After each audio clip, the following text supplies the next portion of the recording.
Omulungi atulaba nkwaniza nnyo nate mu kaseera kano we tukutuusizaako embeera y'obudde wano ku Startv emunyenye eggwanga. Omwanjuzi nze Lubega Michael.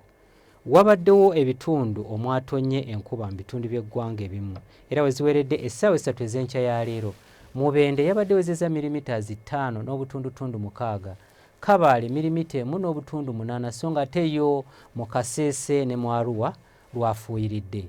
Bwe tutunuulira ku bifaananyi ebyo ebikubiddwa ku ssemazinga wa Africa bitulaga nga omukubo gw'enkuba gukyaseesetuse nga gudda mu bukiikaddyo bwa ssemazinga wa Africa, ekireeseewo enkuba okubeera nti nno ekyali ntono ddala mu bitundu by'eggwanga ebisinga obungi.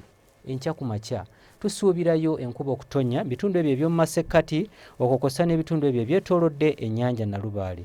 Ebitundu by'eggwanga ebisigaddewo ebira tusuubira nti n'akasana kajja kkeera kwaka. Wabula olw'eggulo tusuubirayo enkuba okutonya mu bitundu ebyo ebiri mu bugwanjuba bw'eggwanga lyaffe okukosa n'ebitundu ebyo eby'omu buvanjuba. Byo ebitundu by'eggwanga ebisigaddewo ebirala tusuubirayo pereketya w'omusana. Ebbugumu erya waggulu tulisuubira okutuuka ku degrees 32 mu bukiikakkono bw'eggwanga lyaffe.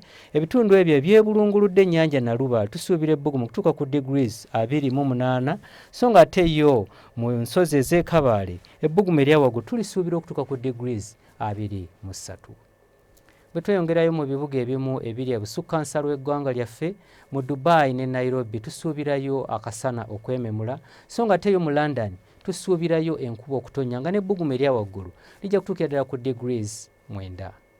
Ebyo bye tukujjidde mu kitongole ky'eggwanga ekivunaanyizibwa ku mbeera z'obudde wano ku Startv emunyenye eggwanga. Omulabi waffe omulungi twongera okutegeeza nti nno yogenda mu maaso n'okunywa ennyo amazzi mu kiseera kino ng'ebbugumu lingi nnyo okusobola okukuuma omubiri gwo nga mulamu.